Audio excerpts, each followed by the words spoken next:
Okay, can everybody hear me okay? All right, we'll get started. Thank you all for being here. Days like this are very difficult. You know, I wear my emotions on my sleeve. We don't do this often, but these are important. We fight for our victims, and it's important for us to tell a story. I'm joined today by Sheriff Kuhn from Lexington County Sheriff's Department, our coroner, Nada Rutherford, Deputy Chief Kelly. If there was ever an example of why we value partnerships here in Columbia and in the Midlands, this case is that just that. You'll see how important those partnerships are and the value they brought to this case as I explain exactly what happened. They were with us from the very beginning, and that was Lexington County, Richland County, SLED, our coroner, Forest Acres Police Department, the 11th Circuit Solicitor's Office, and the 5th Circuit Solicitor's Office. We're here today to talk about the murder investigation that occurred on Cypress Street on overnight Friday into Saturday. The incident happened on the morning of May 3rd in the 2700 block of Cypress Street. At 11:14 a.m., we received a 911 call that was made after a female victim was found deceased in one of the homes on Cypress Street. We also received a call within a minute of the first call reporting a stolen vehicle from an adjacent property. When officers arrived on scene, they discovered the female that was deceased, and it looked suspicious. The coroner arrived, and the body was taken for an autopsy.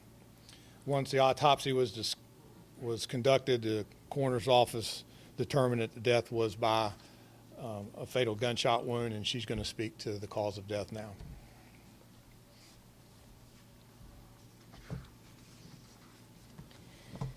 The life of 22-year-old Logan Federico ended on the morning of May 3rd after a fatal gunshot wound to her chest. The manner of death is homicide. Logan was located in the 2700 block of Cypress Street when this homicide occurred in one of the homes on that street. A full autopsy was performed along with toxicology, and various samples were collected from Logan's body should further testing be required in the future. There were no obvious signs of other trauma to Logan's body. Our condolences are with her family, her friends, and the community who is mourning this tragic loss. We will continue as the Richland County Coroner's Office to collaborate with law enforcement into the investigation of this homicide. Thank you, Madam Coroner. Logan's father is here, Mr. Federico. He's going to address you all in a moment. And I also, before I continue with this summary of events, I want to recognize the investigators that worked around the clock on this since it happened. They're in this room, and couldn't have been more proud of you all.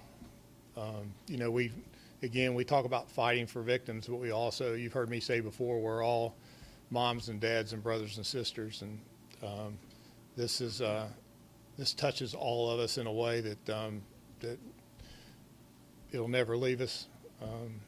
And as I told you, you're part of our family now, and we all heal together. I'd also like to recognize our city manager, Teresa Wilson.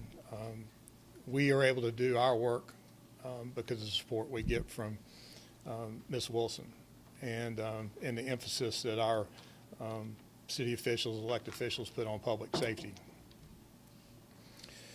So Logan was a true victim.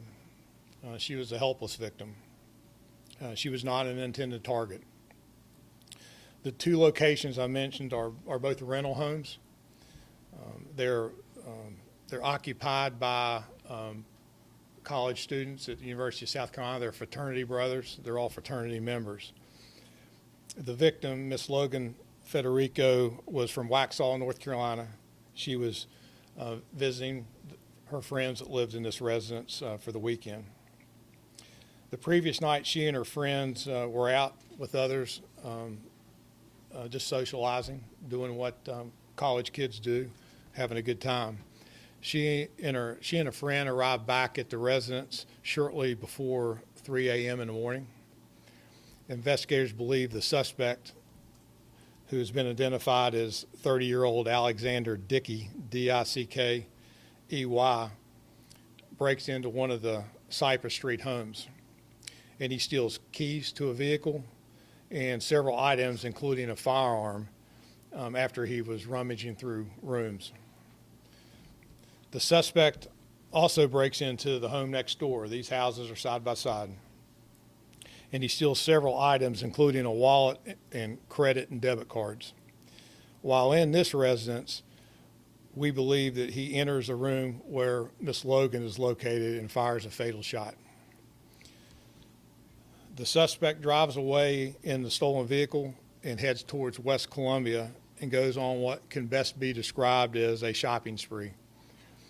He uses stolen credit and debit cards to go to multiple stores in Lexington County.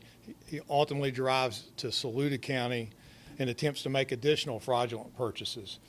While at a location in Saluda County, the stolen vehicle, breaks down. This leaves Dickey somewhat stranded. He then calls for a tow service to move his stolen vehicle from Saluda to a residence in Gaston County, which is in Lexington County, and this is a home of another female acquaintance. By this time, we have, as we've pushed through this investigation, we are starting to track him as a person of interest, and we have investigators from our department, the Sheriff's Department, and SLED converging on this location in Gaston County, in the area of Gaston and Lexington County.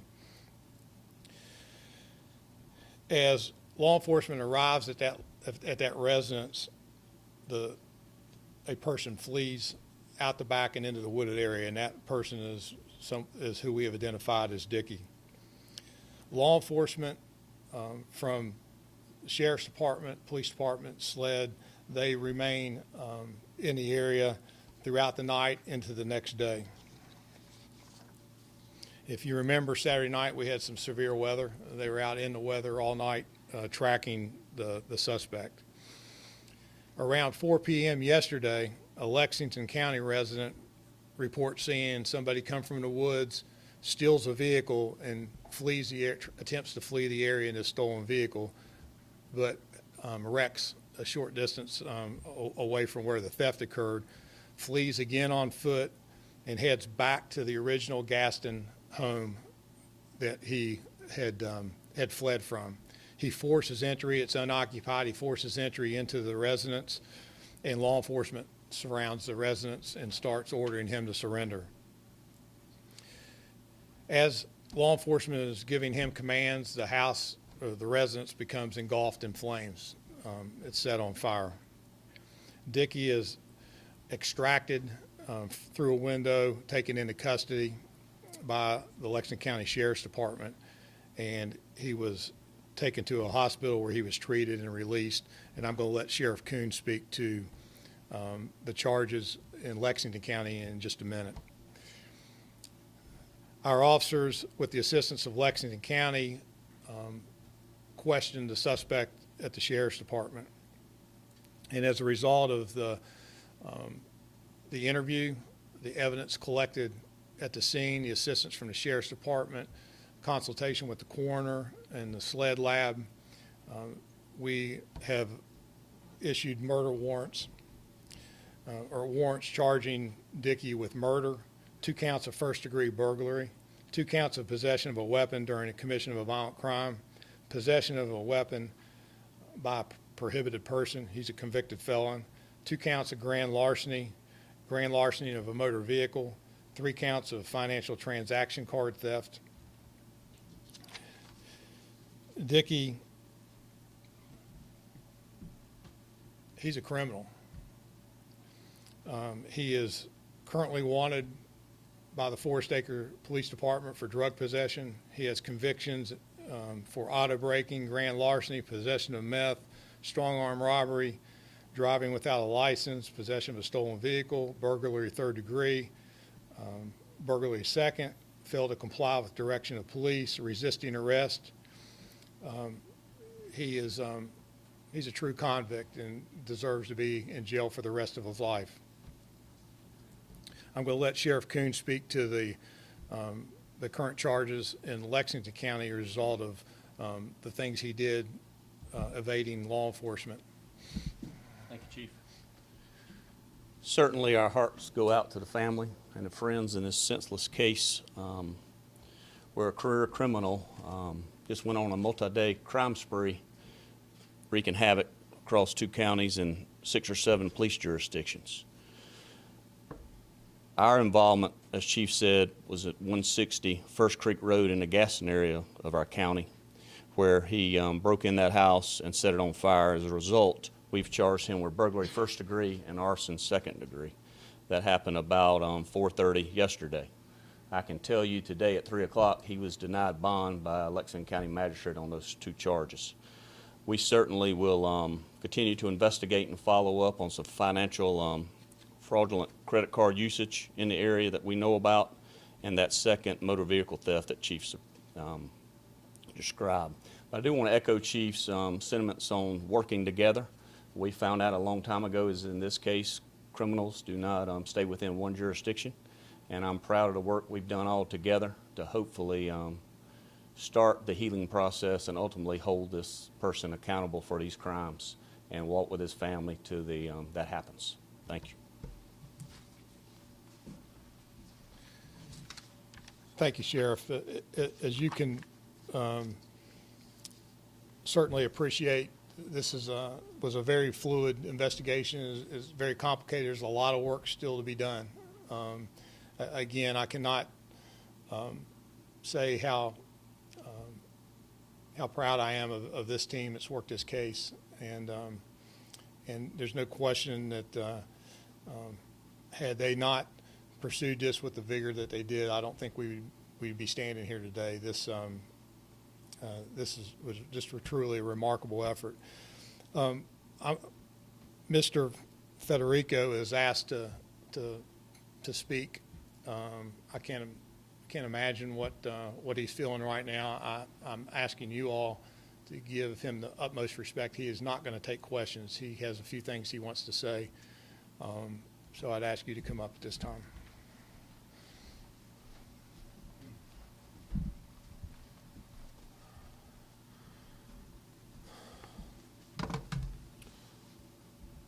My name is Stephen Federico, and I am Logan Haley Federico's father, better known as Dad or her hero. Unfortunately, that day, I could not be her hero. My daughter, I cherished. She was a strong, fun, loving individual who did what she wanted to do and was spicy. She was the biggest Taylor Swift fan that I've ever seen. I took her to the Taylor Swift concert myself, and then I became one. My daughter was working hard at school, working 2 jobs to become a teacher. She loved and adored kids, children of all ages. She had a bright future with her. The message I want to send, what was his name? The Dickie, who took my daughter's life. This is from her. You can't kill my spirit. You might be able to kill my body, my physical, but you cannot kill my love that my family and friends shared with me. My memories made with my daughter and my family and her friends will never die. I had some of the most courageous friends over my house last night celebrating Logan. We have developed a group text to stay in touch. They promised me they'll never forget me, never forget Logan. That text name is Logan's Crew. She will live on forever. Maybe not physically, but spiritually She will touch people and protect over people. Somehow, she will still have a huge, huge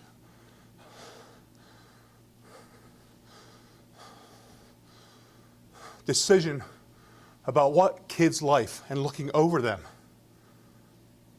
She became very goal-oriented, and she was achieving those goals, working hard to achieve that. I ask you to take in consideration the work that these officers did. I cannot tell you the line of communication daily, how I was informed how things were going. This is the most professional staff of anything, any company I've been associated with. They are absolutely the best of the best. And they need to be told that every day, how appreciative we are of them. And they don't get told enough. Yes, I lost my daughter, but I gained a family. And I thank you for letting me speak. And please keep my daughter and your family in our prayers.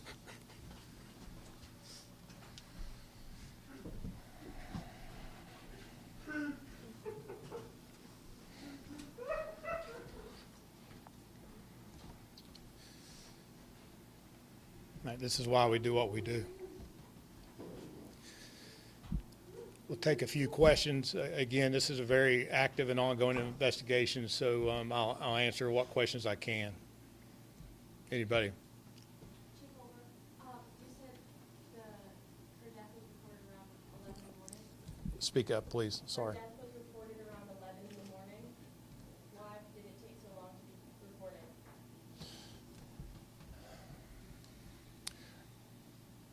That's something that we can't speak to presently. It was reported upon discovery of her body, and the time from when she arrived at home to that next morning, that's a time that we think is some facts that we're keeping close to the vest in terms of the investigation. We don't want to do anything to jeopardize the integrity of the investigation.